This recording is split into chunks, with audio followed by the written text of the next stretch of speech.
नमस्कार, यो एभिन्यूज खबरको सङ्केत हो र तपाईँ अहिले एभिन्यूज एट 2 मा हुनुहुन्छ। म सुभाष नेपाल। प्रारम्भमा मूल खबर। चट्याङ लागेर सप्तरीमा 4 जनाको मृत्यु, मकवानपुरमा पनि 2 जनाको ज्यान गयो।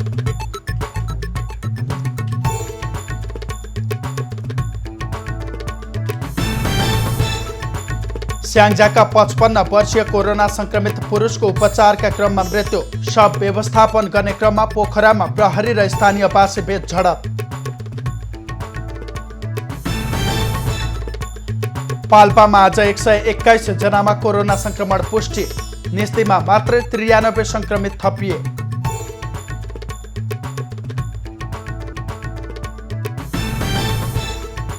बेलायतमा कोरोना भाइरस विरुद्धको नयाँ खोपको मानवीय परीक्षण सुरु, जनवरीसम्ममा वितरण गरिन सकिने वैज्ञानिकहरूको भनाइ।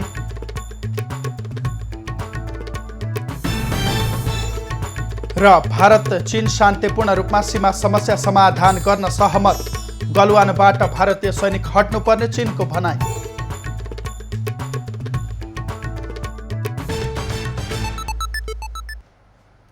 अब खबरको सिलसिला प्रारम्भ गरौँ। चट्याङ लागेर मृत्यु सम्बन्धी प्रसङ्गबाट। चट्याङ लागेर सप्तरीमा 4 जनाको मृत्यु भएको छ, 1 जना गम्भीर घाइते भएका छन्। आज बिहान नुहाउन गएका बेला कोशी ब्यारेज नजिकै चट्याङ लागेर 2 जनाको मृत्यु भएको हो। महादेवा गाउँपालिका 2 का 60 वर्षीय छेदी ठाकुर र 27 वर्षीय बेचन यादवको मृत्यु भएको प्रहरीले जनाएको छ। यसैगरी खेतमा धान रोप्न गएको बेला चट्याङ लागेर डाक्नेश्वरी नगरपालिका 9 लछनपट्टीकी 30 वर्षीय ललिता देवी यादवको मृत्यु भएको छ। चट्याङ लागेर राजगढ गाउँपालिकामा पनि 45 वर्षीय केसी शाहको मृत्यु भएको छ। राजगढका आशा मण्डल गम्भीर घाइते भएका छन्। उनको गजेन्द्र नारायण सिंह अस्पताल राजविराजमा उपचार भइरहेको छ। यसैबीच प्रदेश सरकारले चट्याङबाट ज्यान गुमाएकाको परिवारलाई 1 लाख रुपैयाँ राहत उपलब्ध गराउने घोषणा गरेको छ। यता मकवानपुरमा पनि हावाहुरीसँगै बुधबार राति परेको चट्याङ लागेर 2 महिलाको मृत्यु भएको छ, 1 जना घाइते भएका छन्। जिल्लाको पूर्वी क्षेत्रमा पर्ने बकैया गाउँपालिका 2 कालापानीमा परेको चट्याङ लागेर 25 वर्षीय बिना घिसिङ र 17 वर्षीय सम्झना घिसिङको मृत्यु भएको हो। चट्याङ लागेर 14 वर्षीय किरण जिम्बा घाइते भएका छन्। उनको स्थानीय स्वास्थ्य चौकी धियालमा उपचार भइरहेको छ। घरमा सुतिरहेको अवस्थामा चट्याङ परेको थियो। सो क्षेत्रमा बारम्बार चट्याङका घटना हुने गरेका छन्। उदयपुरमा पनि चट्याङ लागेर 1 जनाको मृत्यु भएको छ। त्रियुगा नगरपालिका 13 असारीका 45 वर्षीय कानन चौधरीको चट्याङ लागेर मृत्यु भएको हो। चौधरी बिहान खेतमा काम गर्न गएका बेला वर्षासहित परेको चट्याङ लागेर गम्भीर घाइते भएका थिए। उनको जिल्ला अस्पताल उदयपुरमा उपचारका क्रममा मृत्यु भएको हो। चट्याङ लागेर सोही ओडाकी अनिता खड्का र तीर्थमाया मगर पनि घाइते भएका छन्। घाइतेहरूको स्थानीय स्वास्थ्य संस्थामा उपचार भइरहेको छ। चट्याङ लागेर 1 फार्ममा रहेका 6वटा बङ्गुर पनि मरेका छन्। कोरोना भाइरसको संक्रमणबाट नेपालमा थप 1 जनाको मृत्यु भएको छ। यो सँगै नेपालमा कोरोना भाइरसको संक्रमणका कारण मृत्यु हुनेको संख्या 25 पुगेको छ। पोखरा स्वास्थ्य विज्ञान प्रतिष्ठान पश्चिमाञ्चल क्षेत्रीय अस्पतालको सघन कक्षमा उपचाररत स्याङ्जाका 55 वर्षीय पुरुषको मृत्यु भएको छ। स्याङ्जाको आँधीखोला गाउँपालिका 1 सिरुबारीका ती पुरुष असार 8 गते अस्पतालमा भर्ना भएका थिए। उनको शवलाई पोखरा महानगरपालिका 31 मजुवामा रहेको सेतीघाटमा व्यवस्थापन गरिएको छ। शव व्यवस्थापनका क्रममा स्थानीयले अवरोध गरेका छन्। संक्रमणबाट मृत्यु भएका व्यक्तिको शव गाड्न नदिने भन्दै पोखरा महानगरपालिका वडा नम्बर 32 का स्थानीयले टायर बालेर विरोध प्रदर्शन गरेपछि प्रहरीले बल प्रयोग गरेको थियो। शव गाड्नका लागि जेसीबीले खाल्डो बनाउँदै गर्दा स्थानीयले प्रदर्शन गरेका हुन्। आन्दोलित स्थानीयहरूले राजमार्ग नजिकै घाटतर्फ जाने बाटो केही समय अवरुद्ध समेत गरेका छन्। संक्रमितको मृत्यु भएपछि पोखरा स्वास्थ्य विज्ञान प्रतिष्ठानको आकस्मिक बाहेकका सेवा आज 1 दिनका लागि बन्द गरिएको छ। यसअघि कोरोना संक्रमणबाट 16 जिल्लाका 19 पुरुष र 5 महिलाको मृत्यु भइसकेको छ। कैलाली र गुल्मीका 3 जनाको मृत्यु भएको छ। दैलेख बाँके र बाराका 2 जनाको मृत्यु भएको छ। त्यस्तै कपिलवस्तु, सुर्खेत, अर्घाखाँची, पाल्पा, पर्सा, स्याङ्जा, बाजुरा, चितवन, सिन्धुपाल्चोक, ललितपुर, डोल्पा र दोलखाका 1-1 जनाको मृत्यु भएको छ। पाल्पामा आज एकै दिन 121 जनामा कोरोना संक्रमण पुष्टि भएको छ। पाल्पाको निस्दै गाउँपालिकामा 93, पूर्व खोला गाउँपालिकामा 18, रम्बा गाउँपालिकामा 6, तानसेन नगरपालिकामा 3 र तिनाउ गाउँपालिकामा 1 जनामा कोरोना संक्रमण पुष्टि भएको हो। जिल्ला स्वास्थ्य कार्यालयका अनुसार निस्दैका 93 जनामा भरतपुर अस्पतालको प्रयोगशालामा गरिएको परीक्षणमा संक्रमण पुष्टि भएको हो। साथै अरू सबै प्रादेशिक प्रयोगशाला भैरहवामा गरिएको परीक्षणबाट पुष्टि भएको कार्यालयले जनाएको छ। यो सँगै पाल्पामा कोरोना भाइरसबाट संक्रमित हुनेको संख्या 366 पुगेको छ। पाल्पामा कोरोना संक्रमणबाट 1 जनाको मृत्यु भइसकेको छ। गण्डकी प्रदेशमा थप 11 जना कोरोना भाइरस संक्रमित फेला परेका छन्। प्रदेश स्वास्थ्य निर्देशनालयका अनुसार म्याग्दीमा 6 जना, स्याङ्जामा 1, बागलुङमा 2 र नवलपरासीमा 2 जनामा संक्रमण पुष्टि भएको हो। प्रदेश क्षयरोग केन्द्र पोखरा र हेटौँडा स्थित प्रदेश जनस्वास्थ्य प्रयोगशालामा गरिएको नमुना परीक्षणमा उनीहरूको संक्रमण पुष्टि भएको हो। आज थप भएका 11 जनासँगै गण्डकीमा कोरोना भाइरसका कुल संक्रमित 753 जना पुगेका छन्। बाँकेका 4वटा आइसोलेसन सेन्टरबाट आज 23 जना कोरोना संक्रमित निको भएर घर फर्किएका छन्। राप्ती सोनारी गाउँपालिका 7 का 10 जना पुरुष र 1 महिला गरी कुल 11 जना राप्ती सोनारी स्थित सररी आइसोलेसनबाट डिस्चार्ज भएका हुन्। यसैगरी खजुराका 5 पुरुष पनि संक्रमण मुक्त भएर सुशील कोइराला प्रखर क्यान्सर अस्पतालको आइसोलेसनबाट डिस्चार्ज भएका छन्। आजै कोहलपुरका 4 पुरुष पनि कृषि विकास ब्याङ्कको तालिम केन्द्रको आइसोलेसनबाट डिस्चार्ज भएका छन्। त्यस्तै लायन्स डेन्टल अस्पताल नेपालगञ्जको आइसोलेसनबाट पनि नेपालगञ्ज महानगरका 3 जना पुरुष डिस्चार्ज भएका छन्। सल्यान जिल्ला अस्पताल आजदेखि अनिश्चितकालका लागि सिल गरिएको छ। जिल्ला अस्पतालमा कार्यरत 1 जना स्वास्थ्य कर्मीमा कोरोना भाइरसको संक्रमण पुष्टि भएपछि अस्पताल सिल गरिएको हो। अर्को सूचना जारी नभएसम्मका लागि आकस्मिक बाहेक अन्य सबै सेवा बन्द गरिएको अस्पतालले जनाएको छ। संक्रमित स्वास्थ्य कर्मीलाई अहिले क्वारेन्टिनको आइसोलेसनमा राखिएको छ। संक्रमितको सम्पर्कमा आएकाको PCR परीक्षण पनि सुरु गरिएको छ। अस्पतालका सबै स्वास्थ्य कर्मीको पनि स्वाब सङ्कलन गरिएको छ। अस्पतालबाट दैनिक 100 जनाले उपचार सेवा लिँदै आएका छन्। महोत्तरीमा स्थानीय तहले निर्माण गरेका क्वारेन्टिन व्यवस्थित नहुँदा त्यहीँबाट कोरोना संक्रमण फैलिने जोखिम बढेको छ। आइसोलेसनको अभावमा संक्रमितलाई नै क्वारेन्टिनमा राख्न थालिएपछि स्थानीय त्रसित बनेका छन्। महोत्तरीको शम्सी गाउँपालिकामा आइसोलेसन नहुँदा क्वारेन्टिनमा 274 जना कोरोना संक्रमित अव्यवस्थित तरिकाले बस्न थालेपछि स्थानीय त्रसित भएका छन्। शम्सी गाउँपालिका अन्तर्गत विभिन्न क्वारेन्टिनमा 1 हप्ता यता कोरोना संक्रमितको संख्या बढ्दै गए पनि क्वारेन्टिनमा बस्ने कोरोना संक्रमित र गाउँलेहरूले शौचालय, चापाकल गाउँलेहरूले प्रयोग गर्ने तथा दिनभरि क्वारेन्टिन बस्ने कतिपय राति सुत्न घर जाने गरेका छन्। राम्रो व्यवस्थापन नहुँदा कोरोना सार्ने कारखाना बन्दै गएको स्थानीय को भनाइ छ। कोई क्वारंटीन में लेटरिन उटरिन के भी कोई व्यवस्था न है। क्वारंटीन के आदमी के दोसर जगह जाए के पड़ी है, दोसर जगह लेटरिन के लिए जाए पड़ी है, टॉयलेट न बनैले है, तो वही से भी बहुते परेशानी हो, ये दूसरा के खतरा पहुंच सकी है। यहाँ पे है ना, सूतने के लिए बारिश होता है तो एकदम खड़ा होकर रहना पड़ता है। यहाँ पे बहुत दिक्कत है, यहाँ पे कोई पूछने नहीं आता है। यहाँ पर कोरोना संक्रमितहरू आइसोलेसनमा बस्नुपर्ने हो, तर कोरोना संक्रमितहरू गाउँलेसँगै बसेर क्रिकेट प्रतियोगितामा हुटिङ गरिरहेको अवस्थामा समेत भेटिएका छन्। शम्सीका स्थानीयहरूले कोरोना संक्रमितहरूसँग क्वारेन्टिनमै गएर भेटघाट गर्छन्। और यहाँ कोई किट नहीं आता, कोई डॉक्टर टाइम पे नहीं आता है, कोई नहीं आता है। 28 दिन हो गया, 24 दिन हो गया, न कोई किट लेके आता है, न कोई जांच पड़ताल आता है। हम लोग यूं ही खा रहे हैं, अपने खाने से और पेट भरने से नहीं हो जाएगा। 2 रात से बारिश हुई है, ओहिमे बिल्कुल न शुल्क रह गए। डॉक्टर की बात तो डॉक्टर आवे छे आधा घंटा के लिए और सबको यानी कि टेम्परेचर चेक करे छे, ओकरा बाद उ डॉक्टर चल जाए छे। सामान्य मानिससँग अन्य अवस्थामा चाहिँ संक्रमितले हिमचिम बढाउन थालेपछि स्थानीयवासी त्रसित भएका छन्। भारतबाट आएका व्यक्तिहरूलाई क्वारेन्टिनमा राखिए पनि सुरक्षा सतर्कता नअपनाइएको स्थानीयको भनाइ छ, तर प्रशासनले भने त्यसलाई अस्वीकार गरेको छ। तत्काललाई चाहिँ हामी 300 बेडको चाहिँ त्यहाँ छुट्टै आइसोलेसन वार्ड राख्ने भनेर निर्णय भएर त्यहाँ हामीले घर पनि हेरिसकेका छौँ र छिटै नै आजभोलिमा त्यहाँ चाहिँ आइसोलेसन वार्डको बन्दोबस्त भएपछि थोरै व्यवस्थित होला।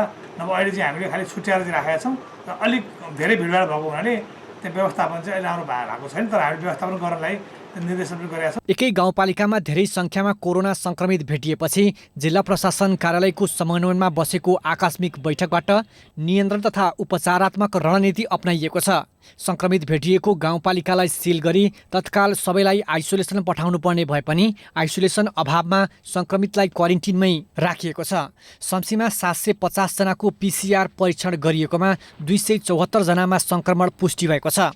450 जनाको रिपोर्ट आउन बाँकी रहेको छ। 274 मध्ये 35 जनालाई पिपरा जलेश्वरको आइसोलेसनमा भर्ना गरिएको छ। 239 जना आइसोलेसन नहुँदा क्वारेन्टिनमै बसिरहेका छन्।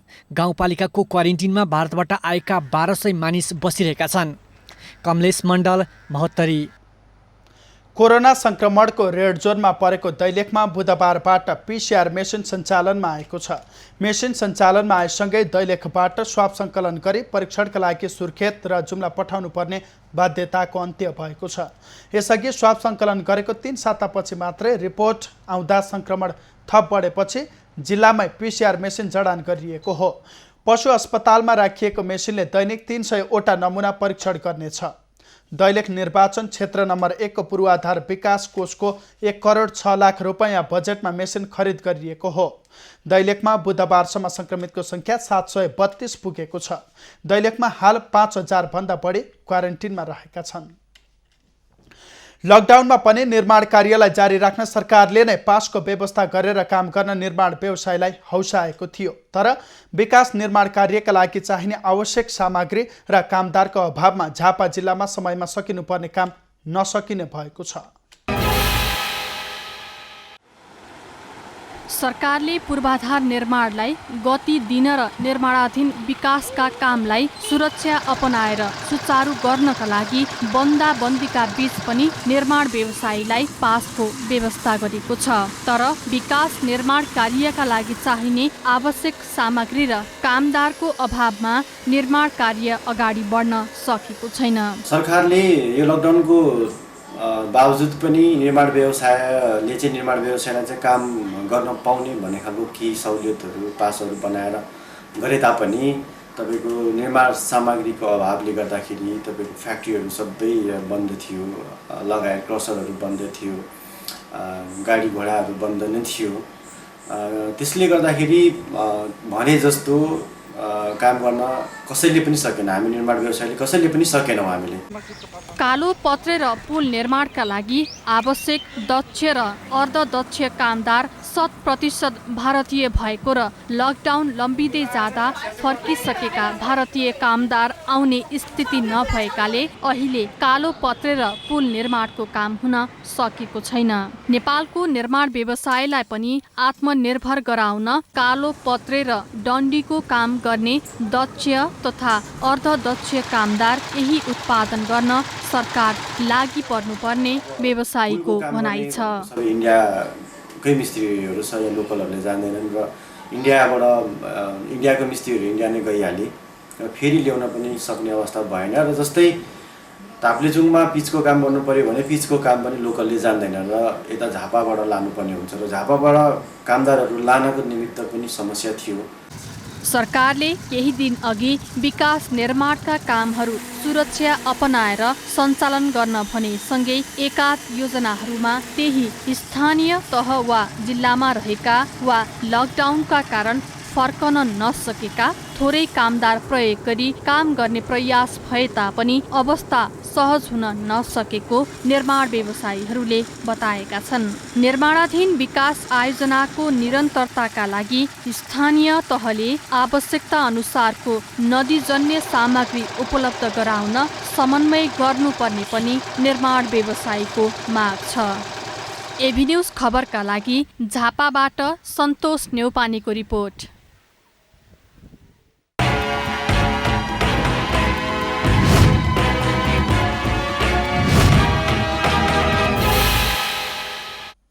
खबरको सिलसिला अझै जारी छ, हामीसँगै रहनुहोला।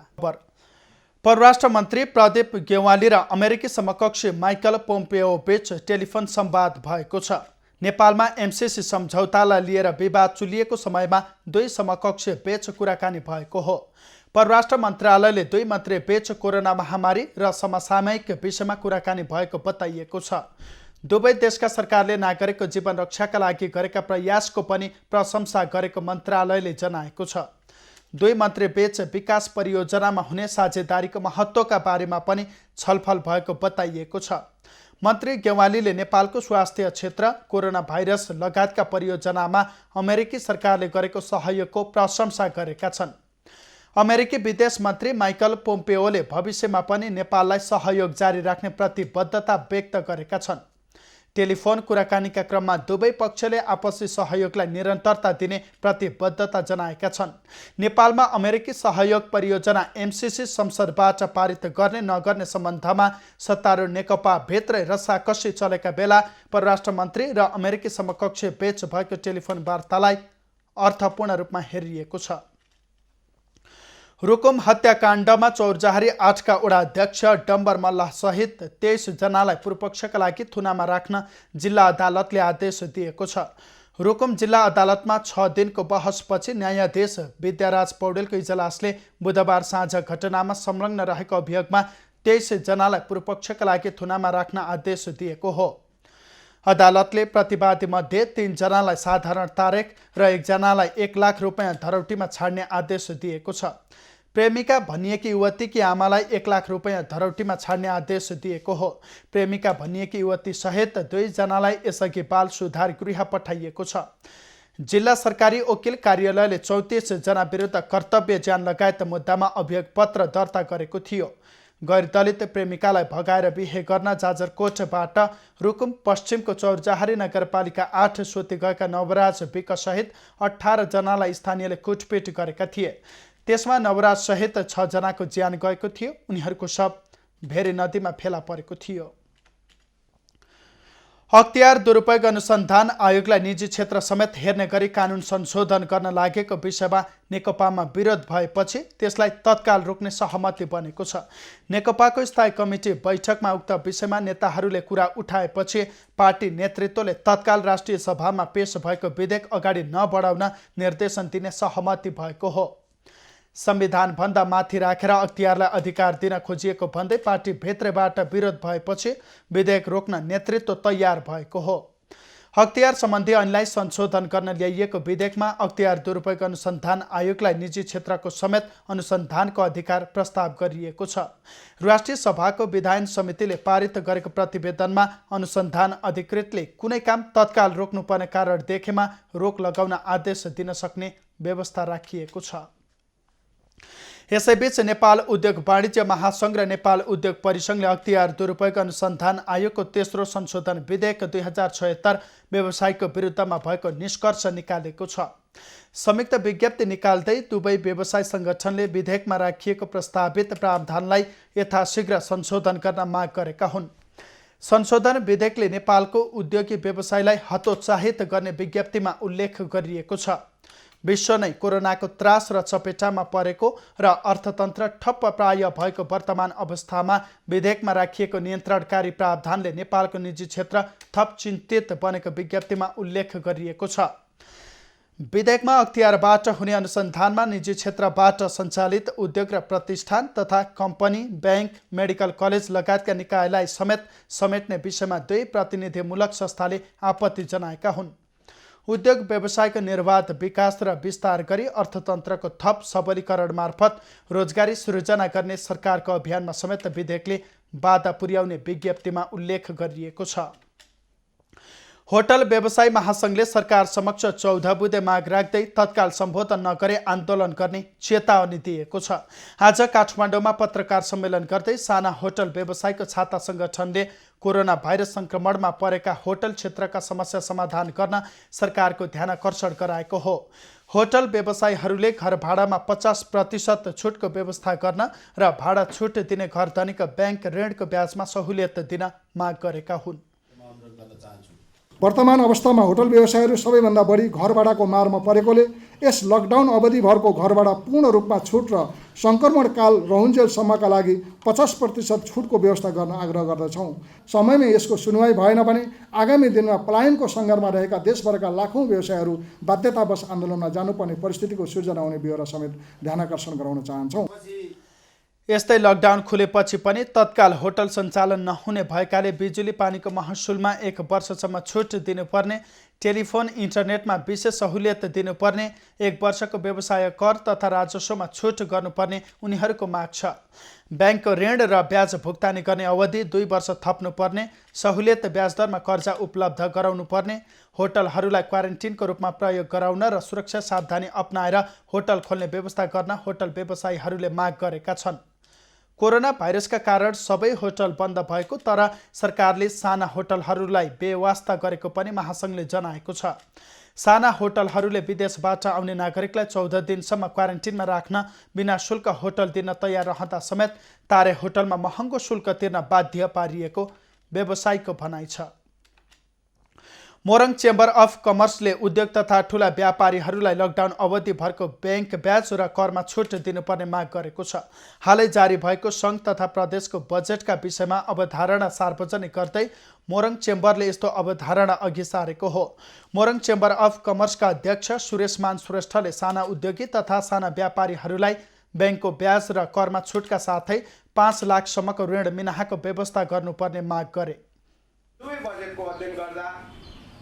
बैंक ब्याज र करमा छुटका साथै साना किसानबाट लिएको ऋण मिनाको व्यवस्था गरिनु पर्दछ।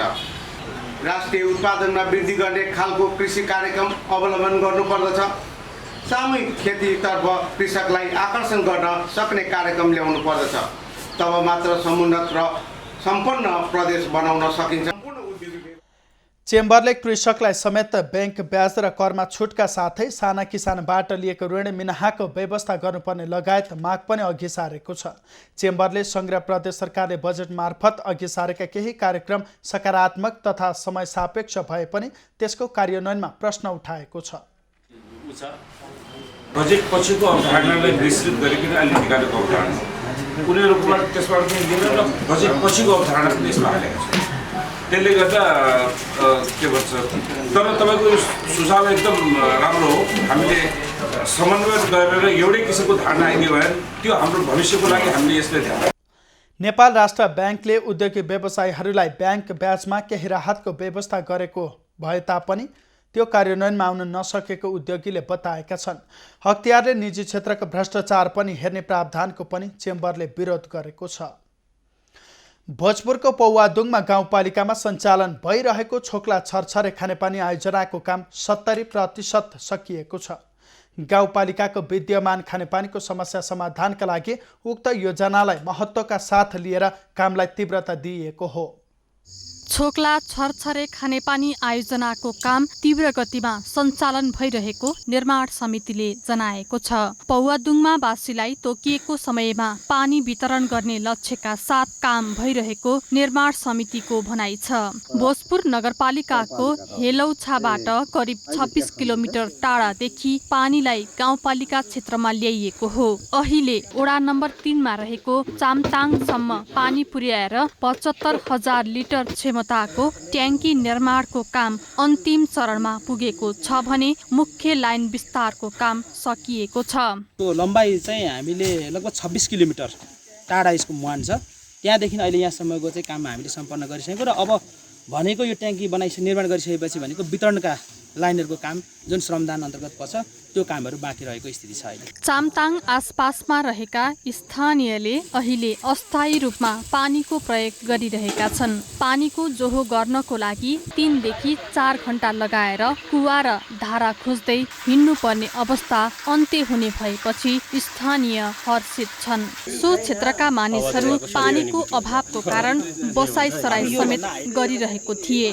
अब भने पानीको समस्या अन्त्य हुनेमा स्थानीय विश्वस्त देखिएका छन्। यहाँको मान्छेहरूले दुःख कष्ट गरेर पनि यहाँ बसोबास गरिरहेको थियो। धेरै दुःख थियो। 2 घण्टादेखि लिएर 3 घण्टा कम्तीमा पनि त्यति उरेर बेलुकाहरूको पानीहरू भेला गरेर खाने हाम्रो चलन थियो त्यतिखेर। विगतका दिनमा चाहिँ यहाँका स्थानीय मानिसहरू धेरै चाहिँ बसाइ सराइ जानुभएको छ हैन। यहाँपतिर चाहिँ सिङ्गो बस्ती पनि खाली छ दुईवटा कारणले, एउटा बाँदर आतंक, एउटा खानेपानीको अभावको कारणले चाहिँ बसाइ सराइ भएको छ। आयोजनाले उडान नम्बर 2 तिवारी भन्ज्याङ, उडान नम्बर 3 च्याङ्ग्रे, उडान नम्बर 4 बास्तिम लगायतका स्थानीयलाई प्रत्यक्ष लाभ पुग्नेछ। यस आयोजनाले नपुग्ने अन्य उडाहरूमा पानी वितरणका लागि डिप बोरिङ सँगै अर्को खानेपानी आयोजनाको काम पनि अगाडि बढाएको गाउँपालिकाले जनाएको छ। गाउँपालिकाको संयोजन र प्रदेश सरकारको आर्थिक लगानीमा विशेष गरेर ठुला बन्ने ट्याङ्कीहरू, रिजर्भ ट्याङ्कीहरू को कामहरू भइरहेको छ र यो अन्तिम चरणमा पुगेको छ। खानेपानी आयोजना गाउँपालिकाको संयोजनमा प्रदेश 1 सरकारको आर्थिक लगानीमा निर्माण थालिएको हो। प्राविधिकका अनुसार उक्त आयोजनामा प्रति सेकेन्ड 4 लिटर पानी आउने जनाएको छ। एभी न्यूज खबरका लागि भोजपुरबाट युवराज विष्टको रिपोर्ट। कोरोना संक्रमणका कारण समस्यामा परेका मिडियाहरूलाई प्रदेश 5 सरकारले सहयोग गर्ने भएको छ। बुटवलमा आयोजित अन्तर्क्रिया कार्यक्रममा प्रदेश 5 का कानुन मन्त्री कुलप्रसाद केसीले मिडियालाई सहयोग गर्ने विषयमा आवश्यक तयारी भइरहेको जानकारी दिएका हुन्। सरकारले निर्माण गरेको योजना केही समयमा सार्वजनिक हुने जानकारी दिए। एउटा कलम लिएर यस्तो कहरको बेलामा कुद्नेलाई त केही गरौँ भनेरै गरे, अरू केही। उहाँहरू त फ्रन्ट लाइनको आर्मी डक्टरहरू बराबरै खट्नुभयो। कोरोना पनि सङ्क्रमित हुनुभयो अरे भनिसकेपछि हामीलाई चिन्तित बनाएर हामीले बिमा कार्यक्रम फर्स्ट ल्यायौँ। कोरोना संक्रमणको असर सबै क्षेत्रमा परेकाले यसको असरबाट बच्दै जनजीवनलाई अघि बढाउनु पर्ने केसीको भनाइ छ। कार्यक्रममा सञ्चारकर्मीहरूले सञ्चार माध्यम टिक्नै नसक्ने अवस्था आएकाले प्रदेश सरकार गम्भीर हुनुपर्ने बताए। नुवाकोटका स्थानीय तहमा आगामी आर्थिक वर्षको बजेट सार्वजनिक गर्ने क्रममा नाराबाजी र बहिष्कारका घटना भएका छन्। नुवाकोटका विभिन्न स्थानीय तहमा सत्तारूढ नेकपा र प्रतिपक्षी नेपाली कङ्ग्रेसका जनप्रतिनिधि बीच विवाद भएको हो। कङ्ग्रेसले जितेको स्थानमा नेकपा र नेकपाले जितेको स्थानमा कङ्ग्रेसले एकलौटी गर्न खोजेको भन्दै प्रदर्शन भएका हुन्। केही स्थानीय तहमा नाराबाजी र बहिष्कारका घटना पनि भएका छन्। बेदुर र तारकेश्वरमा पत्रकारमाथि दुर्व्यवहार समेत भएको छ। बेदुरमा नीति कार्यक्रममा अपाङ्गता सम्बन्धी विषय नआएकोमा नेकपाबाट निर्वाचित प्रतिनिधिले नै विरोध जनाएका छन्। बालमन्त्री अपाङ्गता नीति नगरपालिकाको घोषणा गर्ने कार्यक्रम अनुसार सो अवधारणालाई कार्यान्वयनमा ल्याई विद्युत नगरपालिकालाई बालमन्त्री र अपाङ्गता नीति नगरपालिका घोषणा गर्नुको लागि गर्नुपर्ने कार्यक्रमहरू चाहिँ अझै पनि प्रभावकारी रूपमा किन गरिएन? अर्को सुस्थ संस्कृति भनेको छ, काहीँ बौद्धिक पनि भन्नुभएको छ र काहीँ फरक क्षमता पनि भनेको छ र यसमा चाहिँ अहिले सुस्थ संस्कृति भन्न जरुरी छैन, बौद्धिक अपाङ्गता भन्दा हुन्छ। बेदुर नगरपालिकाले जनतामुखी नभई नेकपाको कार्यकर्तामुखी बजेट ल्याएको कङ्ग्रेसले आरोप लगाएको छ।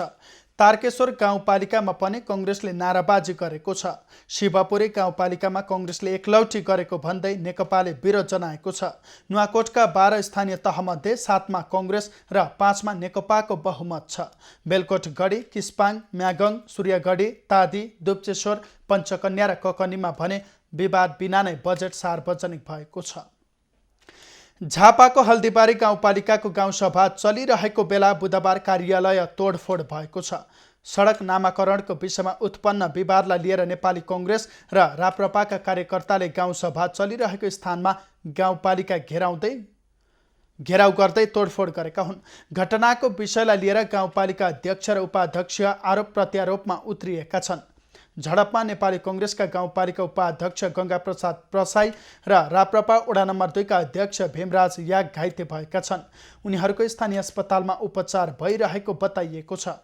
साबिक जलथल गाविस हाल हल्दीबारी गाउँपालिका वडा नम्बर 3, 4 र 5 जोड्ने सडकको नामाकरणको विषयमा स्थानीय दलहरू बीचको विवादका कारण घटना घटेको बताइएको छ। ज्ञापन पत्र नलिएको भन्दै नेपाली कङ्ग्रेस र राप्रपाका कार्यकर्ताहरूले सभा बिथोल्दै 81 तोडफोड गरेका हुन्। तोडफोडसँगै राप्रपाबाट जितेका हल्दीबारी गाउँपालिकाका अध्यक्ष रविन्द्र लिङदेल सहित 6 जना जनप्रतिनिधिले गाउँसभा बहिष्कार गरेका छन्। हल्दीबारीमा बहुमत कार्यपालिका सदस्य नेकपाको रहेको छ। धादिङका अधिकांश स्थानीय तहले निर्धारित समयमा बजेट ल्याएका छन्। कृषि र स्वास्थ्यलाई प्राथमिकता दिएर स्थानीय तहले बजेट सार्वजनिक गरेका हुन्। कोरोना त्रासका कारण गाउँ फर्केकाहरूलाई रोजगारीमा लाग्न प्रोत्साहित गर्ने गरी स्थानीय तहले बजेट ल्याएको बताइएको छ। कोभिड-19 को प्रकोपको कारण वैदेशिक रोजगारीमा गुमाई गाउँ फर्केका व्यक्तिहरूलाई सिप दक्षता पहिचान गरी त्यस्ता युवालाई उपयुक्त व्यावसायिक कृषि तथा पशुपालन उत्पादन कार्यक्रमको सञ्चालन दिनेछ। हामीले अवलोकन गर्दै आइरहेको निर्वाहमुखी कृषिलाई व्यावसायिक कृषिमा रूपान्तरित गरी कृषिलाई उत्पादनको रूपमा विकास गर्न विशेष कृषि कार्यक्रम सञ्चालन गरिनेछ। कृषि र तरकारी खेतीलाई पनि स्थानीय तहले प्राथमिकतामा राखेका छन्। गजुरी गाउँपालिकाले कृषि एम्बुलेन्स, चैते धान रोपाई महोत्सव र भूमि ब्याङ्कको अवधारणालाई अघि सारेको छ। स्थानीय तहलाई जनताको घर असहाय र बेसहाराको सहयोगी र सहारा बनेर खानेपानीको प्यासमा तिर्खाएकालाई घर घरमा खानेपानी लिएर तथा शिक्षाको उज्यालो किरण नपुगेको बस्तीमा शिक्षाको सुन्दर विद्यालय स्थापना गराएर लगायत हामी सिङ्गो चाहिँ हाम्रो छोराको टिमहरू चाहिँ अगाडि बढ्न सक्छौँ भन्ने भनाइ राख्दै स्थानीय तहको बजेट तथा नीति तथा कार्यक्रममा कोरोना संक्रमणले पारेको असर न्यूनीकरण गर्ने विषयले प्राथमिकता पाएको छ। केही स्थानीय तहमा भने नेकपा र कांग्रेसका प्रतिनिधि बीच बजेट विनियोजनलाई लिएर विवाद भएको छ। धरान उपमहानगरपालिकाले गत वर्षभन्दा 5 करोड कमको बजेट सार्वजनिक गरेको छ। उपप्रमुख मन्जु भण्डारी सुवेदीले 1 अर्ब 72 करोड 35,43,500 बराबरको बजेट सार्वजनिक गरेकी हुन्। कोरोना महामारीको कारण आन्तरिक आयमा भारी सङ्कुचन देखिएकाले आगामी वर्षदेखि लागू हुने गरी जनप्रतिनिधिहरूको पोसाक भत्ता कटौती गरिएको छ। त्यस्तै नगरपालिकाबाट गठन गरिएका विभिन्न समितिहरूको पदाधिकारीहरूले लिँदै आएको पारिश्रमिक पनि कटौती गरिएको छ। कर्मचारीहरूले पाउँदै आएको खाजा भत्तामा मासिक 2000 का दरले कटौती गरिएको छ। धरानमा आइपर्ने जोखिमलाई मध्यनजर गरी मेयर कोषमा 80 लाख, मर्मततर्फ 50 लाख र आकस्मिक कोषमा 30 लाख बजेट विनियोजन गरिएको छ। यस्तै विपद व्यवस्थापन कोषमा 80 लाख विनियोजन गरिएको छ। कोरोना संक्रमण नियन्त्रणका लागि 80 लाख बजेट विनियोजन गरिएको हो। बाँकेका स्थानीय तहले आर्थिक वर्ष 2077-78 को वार्षिक नीति तथा कार्यक्रम र बजेट प्रस्तुत गरेका छन्। 8 वटा स्थानीय तह रहेको बाँकेमा नेपालगञ्ज उपमहानगरपालिका, कोहलपुर नगरपालिका, खजुरा, जानकी, डडुवा, नरैनापुर, राप्ती सोनारी, बैजनाथ गाउँपालिकाले निर्धारित समयमै बजेट ल्याएका हुन्। 8 वटा स्थानीय तहले स्वास्थ्य, शिक्षा, कृषि, सडक सञ्जाल, पूर्वाधार, विकास, पर्यटन, उद्योग, रोजगार र कोरोना संक्रमण नियन्त्रण तथा रोकथामलाई जोड दिएका छन्। प्रदेश सरकारबाट सीमित बजेटको सिलिङ प्राप्त भएकाले सीमित बजेटको आधारमा नीति तथा कार्यक्रम तर्जुमा गरिएको 7औं नगरसभालाई सम्बोधन गर्दै नेपालगञ्ज उपमहानगरपालिका प्रमुख डाक्टर धवल शमशेर राणाले बताए।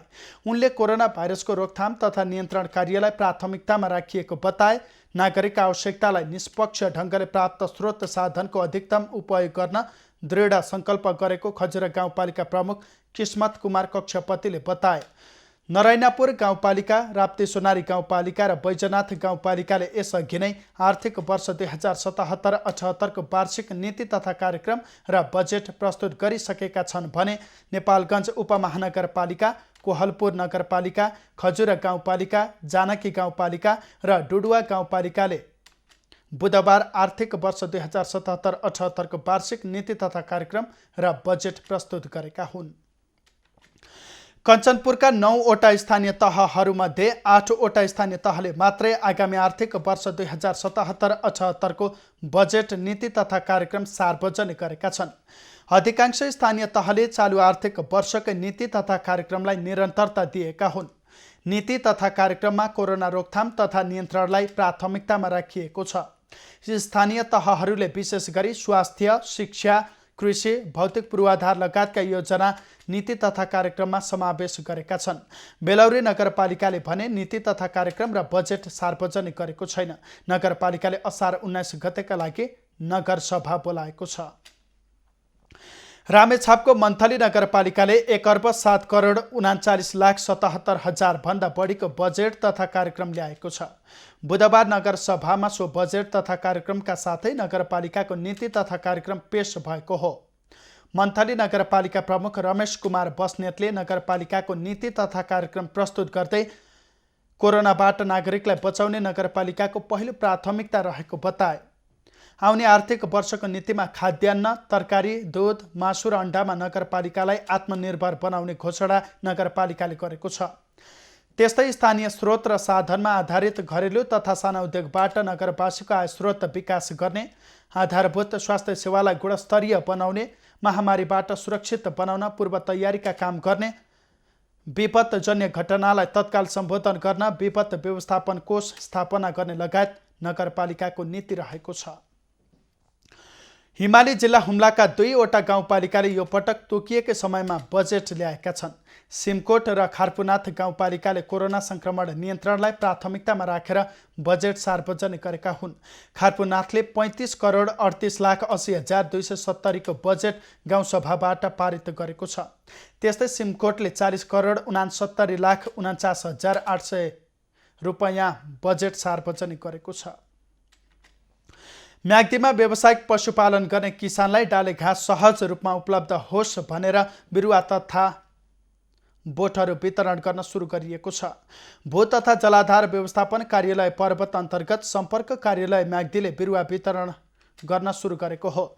भू संरक्षण नर्सरी मार्फत कार्यालयले 22 प्रजातिका 1,05,000 घाँस लगायतका बिरुवा किसानलाई बाँडेका हुन्। डाले घाँस र रुख प्रजाति समेत गरेर त्यसमा सबभन्दा बढी लगभग 50,000 जति चाहिँ गाई खन्यु, अनि 23,000 चाहिँ निमारो, अनि त्यस्तै गरेर अब इपिलिपिल भयो, अनि चाप भयो, त्यसपछि धुपी भयो, क्यासियासिमिया, किम्बु, मेन्डोला, त्यस्तै तपाईँको भटमासे लगायत अनि फल के अरे उसको फुलहरूको पनि बिरुवा समेत गरेर जम्मा चाहिँ 1,05,000 बिरुवा हो। म्याग्दीका 6 स्थानीय तहहरूमा व्यावसायिक रूपमा पशुपालन गर्ने किसानलाई बिरुवा उपलब्ध गराइएको हो। डाले घाँसले भिरालो जमिनमा भूक्षय नियन्त्रणमा पनि सहयोग गर्ने विश्वास गरिएको छ। घाँस प्रजातिका रायो खन्यो, निमारोसँगै कार्यालयले चाप, पल्की, फलफुल, भटमासे, क्यासिमिया, लस्सी, सिसौ, धुपी लगायतका बिरुवा पनि किसानलाई बाँडेको छ। खबरको सिलसिला अझै जारी छ, हामीसँगै रहनुहोला।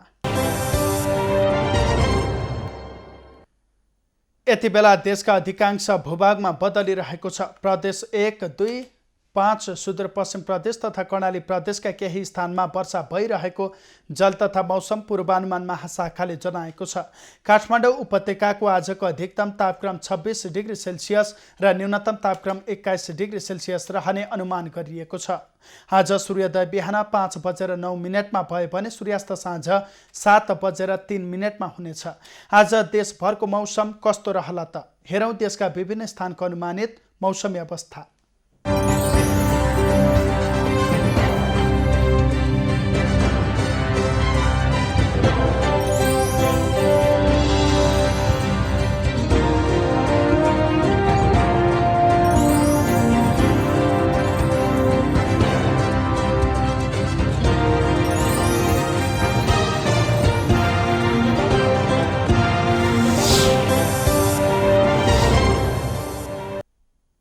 अहिलेलाई खबरको क्रम यति नै। एभिन्यूज खबरका यी सहित अन्य विस्तृत खबरका लागि www.avenews.tv लगइन गर्न सक्नुहुनेछ। युट्युब, फेसबुक र ट्विटरमा पनि हामीलाई फलो गर्न सकिनेछ। खबर भित्रको खबरका लागि हेर्दै रहनुहोला एभिन्यूज खबर। नमस्कार।